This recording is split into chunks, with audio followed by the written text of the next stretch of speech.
este nuevo espacio donde estaremos desafiando las leyes de la libertad de expresión y lo políticamente correcto. Somos dos periodistas que, cansados de la rutina, decidimos unir nuestras mentes y crear este proyecto. Aquí hablaremos de lo que la mayoría no se atreve a hacerlo con libertad sobre diferentes tópicos nacionales, internacionales, político y social. Así que atrévanse a acompañarnos aquí. ¿Por qué no lo hablamos?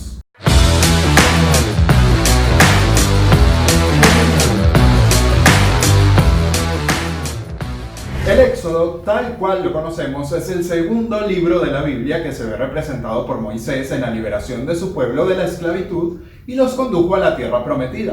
Podríamos compararlo con el Éxodo venezolano, bien diciendo que Guaidó es Moisés, Maduro es el faraón y nosotros el pueblo hebreo oprimido. Con la diferencia que Venezuela está lejos de convertirse en la tierra prometida, que Guaidó no es el profeta deseado y que Maduro, al contrario del faraón, trafica con cocaína. Para no salirnos de contexto, ¿qué es el éxodo venezolano? Esta es una crisis migratoria causada por 20 años de escasez de medicamentos, alimentos, inseguridad, inflación, control de cambio, corrupción y narcotráfico, mejor conocido como socialismo del siglo XXI. Desde 2015 la situación se agravó. Para ese año, según cifras de la ONU y ACNUR, solo 697.562 venezolanos vivían en el extranjero, cifra que para el 2019 alcanzó los 4 millones. Es decir, lo que parecía una migración de venezolanos descontentos o hartos de la situación, se convirtió en una oleada de huida por la supervivencia. Pasamos de esto a esto, pasamos de esto a esto. Esta cifra sigue en aumento y ambos gobiernos, uno dictatorial y otro en campaña electoral, siguen sin ocuparse del tema. Sí, dos gobiernos. La mayoría solo necesita uno para cagarla. Mientras muchos salen desesperados por la situación, en busca de una mejor calidad de vida hacia Curazao o Trinidad y Tobago, en embarcaciones improvisadas, y la mayoría muere en el intento.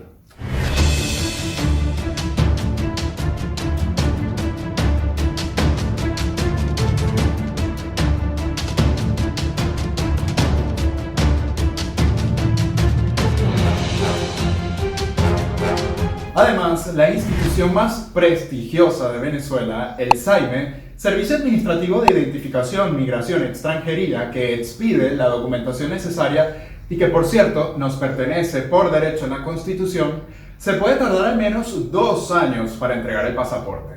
Sin embargo, tienen un mercado negro que cobra hasta $2.000 por entrega inmediata. Y si logras obtenerlo, debes rezar para que la Guardia Nacional no te lo quite o te lo rompa en el aeropuerto o en las fronteras.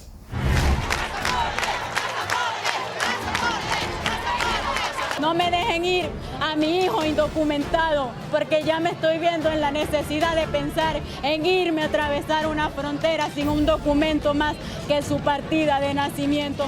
No es justo, he dormido en cartones. No consigo que esto siga siendo así. Una vez que los venezolanos logran vencer estos obstáculos y llegan a alguna ciudad, los mismos tienen que lidiar con otro problema: la xenofobia. Están en nuestro país. Boavista, Brasil es nuestro, no es de los venezolanos.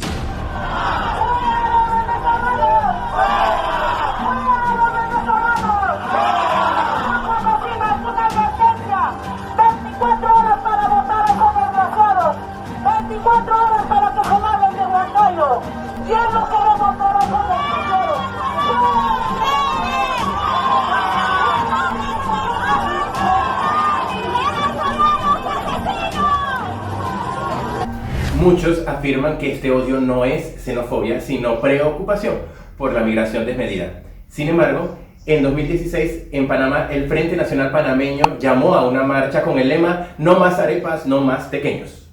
Inclusive, en bares de la ciudad ofrecieron descuentos en bebidas de hasta 50% por golpear a un venezolano. En Cúcuta, en 2018, un grupo lanzó bombas incendiarias en un polideportivo en el que se encontraban 900 venezolanos.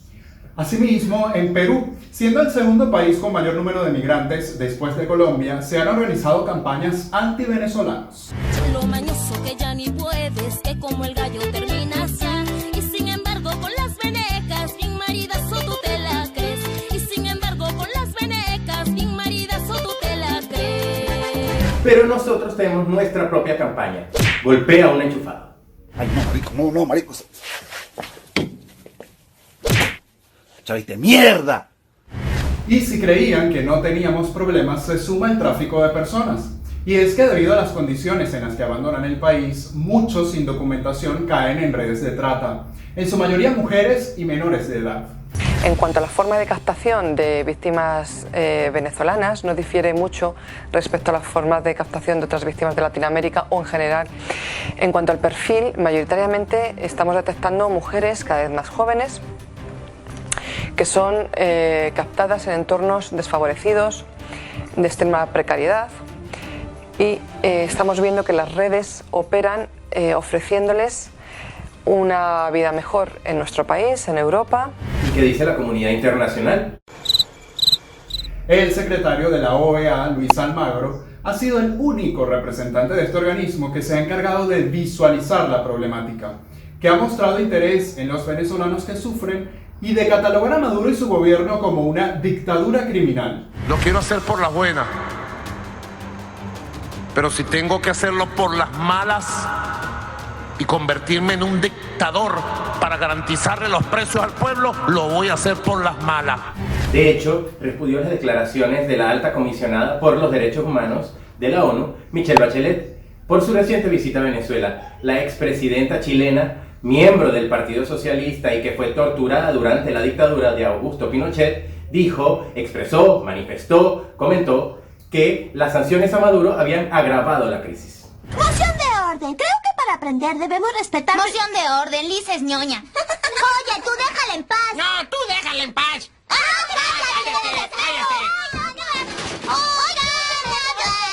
¡Orden, orden! ¿Quieren ser como la ONU de verdad o solo parlotear y perder el tiempo? Se estima que para finales de 2019 la diáspora venezolana será de 5.4 millones aproximadamente, y de seguir la crisis, a finales de 2020 será de entre 7.5 y 8.2 millones, es decir, de una población total de datos oficiales de 32 millones de venezolanos, un poco más del 25% de la población estará fuera del país. Aunque se facilitaron algunos trámites migratorios y el ingreso con documentación vencida, los países de la región subestimaron la crisis y no han logrado contenerla. Colombia recibe 5.000 personas por día, de los cuales 2.500 se quedan y la otra mitad sigue su camino hacia países como Perú y Ecuador, y en menor medida hacia países como Chile o Argentina. Pero además han decidido exigir visa a los venezolanos en El Salvador, Perú, Panamá, Nicaragua, Honduras, Trinidad y Tobago y Chile recientemente, que además exige visa de responsabilidad democrática a los que deseen emigrar. Es importante que entiendan primero que debemos solidarizarnos como latinos. Venezuela recibió sin odio a colombianos entre los 70 y 80 por el conflicto interno, a ecuatorianos por la dictadura de Guillermo Rodríguez Lara, a chilenos que huían de Augusto Pinochet, argentinos de Videla y panameños en la época de Noriega. Lamentablemente, esta falta de solidaridad no solo se presenta por parte de países vecinos, sino que son nuestros propios conciudadanos quienes muchas veces nos señalan por tomar la decisión de arrastrar una maleta de máximo 20 kilos sobre la obra de Cruz 10 en Maiquetía y emprender un nuevo rumbo que inclusive nos ha permitido enviar pequeñas remesas familiares para ayudar a nuestra gente. Es que realmente es admirable la valentía de los venezolanos que continúan en el país porque quieren o porque simplemente no tienen otra alternativa. Pero resulta que los que estamos afuera no necesariamente la estamos pasando bomba o dándonos la vida de raspacucos. Nos hemos tenido que enfrentar con neandertales que dicen que el tema de la emigración venezolana se trata de una simple moda. ¿Por qué usted viene a gritarle golpista? Es muy simple, la historia latinoamericana está plagada de golpes militares que simplemente jugaron a favor de intereses muy minoritarios de sus países y a favor del imperio norteamericano. Y esto es una vuelta de rosca a eso. Esto no tiene nada que ver ni con la libertad, no tiene nada que ver ni con la expresión, porque si hay expresión, libertad y derechos constitucionales es en Venezuela. Estos señores lamentablemente juegan a favor de un diminuto sector social que vive hoy totalmente en Miami, que han saqueado Venezuela en toda la vida y que no se bancan que el pueblo esté organizado y tenga su propio gobierno. No falta el extranjero socialista que le rinda culto al innombrable y piense que en Venezuela todo está excesivamente normal. Tan normal como el cuento de la vecina del tercero B que dice que todo está de lujo en Venezuela y que ella se fue del país porque ser licenciada en administración la aburrió. Andar en bicicleta haciendo delivery 14 horas por día es la aventura que ella andaba buscando. Ella encontró su vocación. Hay que destacar el orgullo de los venezolanos en el mundo. Hay que hablar de la señora Josefina que vende las más ricas arepas en el subte, o de la vecina del piso 3 que trabaja 14 horas en el delivery. Hay que hablar de Catherine Fulop, de Edgar Ramírez que pasó de cacique a titán, o de Gustavo Dudamel que es la única persona en la tierra al que le queda bien el frizz, y ellos son venezolanos. Y así va por el mundo el éxodo venezolano, riendo, llorando, añorando y soñando, extrañando el mar Caribe, pero disfrutando del paisaje que se le presenta, siempre mirando al horizonte, con ganas de desanudar un fuerte nudo en la garganta, llenos de alegrías, de tristezas, llenos de cambios y enfrentando obstáculos, superando cada uno con el mayor atino.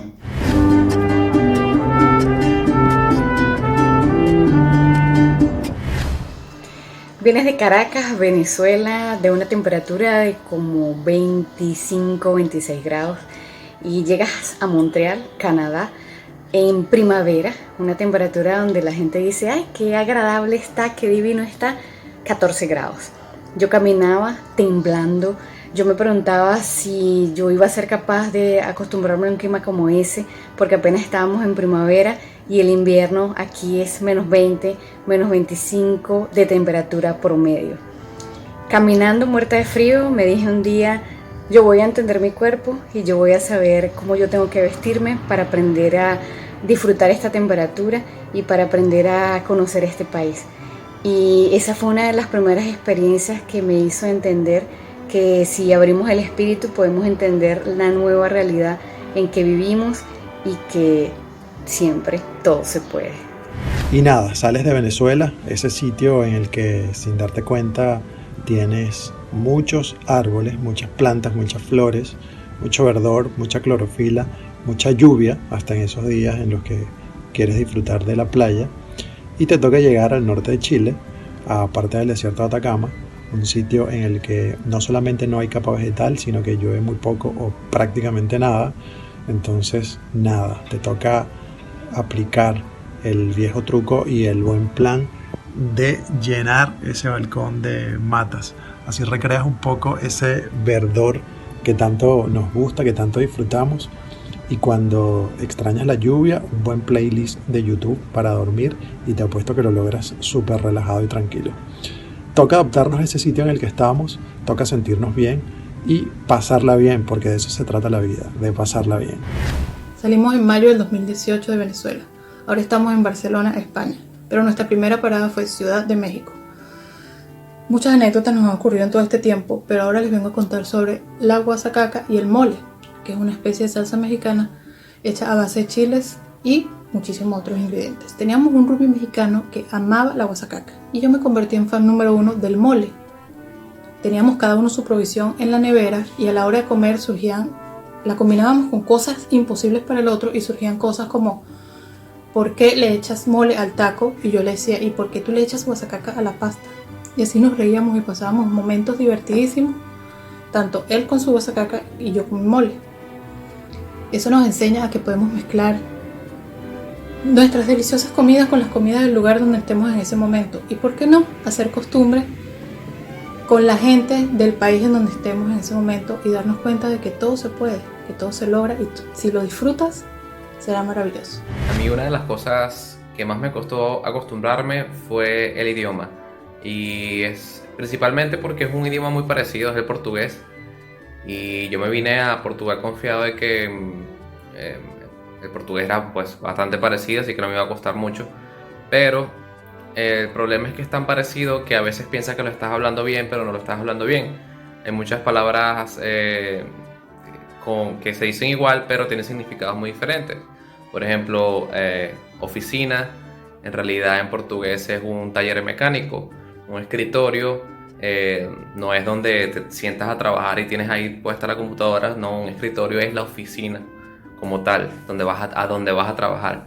Entonces son esos pequeños detalles que uno no se acostumbra, o uno no se lo espera y uno piensa que está hablando bien, pero realmente no estás hablando bien y estás diciendo otra cosa totalmente diferente. Entonces uno se confía porque es un idioma muy parecido y resulta que igual lo tienes que estudiar como cualquier otro idioma. Sin embargo, a pesar de todo eso, aquí la gente me ha recibido muy bien. De verdad yo me esperé tal vez un poquito de discriminación o algo por lo que uno escucha por ahí contra los inmigrantes y tal, pero ¿qué tal? ¿Qué va? O sea, aquí la gente ha sido súper amable con uno. También están muy acostumbrados a los inmigrantes, a los extranjeros, siendo Europa un país donde muchos extranjeros vienen a pasar las vacaciones, donde muchos extranjeros van a trabajar. Así que, bueno, al final es una cuestión de adaptarse, ¿no? Es un poco difícil al principio, pero poco a poco lo vas logrando. Creo que la comida ha sido una de las cosas que he sentido más la diferencia de vivir aquí en Portugal. Y no solo los sabores, las formas de preparar las cosas, los ingredientes han sido súper diferentes. Como anécdota tengo que yo vengo de los llanos de Venezuela, de pueblo llamado Altagracia de Orituco, y en mi vida yo había comprado mango porque mi abuela tenía una mata de mango, el mango se regala en Altagracia, y aquí me tocaba pagar 6 euros por 1 kilo de mango. Y desde el mango hasta el aguacate, hasta los plátanos, yo tengo ya 3 años que no sé lo que es una tajada, y son cosas que uno da por sentadas y aquí uno las empieza a extrañar. Yo decía, yo no voy a extrañar tanto eso, y ya a los 3 años de verdad sueño con tajadas. Entonces sí, son cambios culturales, cambios de hábitos, cambios desde la cosa más mínima que piensas que no vas a extrañar y resulta que la terminas extrañando. Sin querer se hizo canción.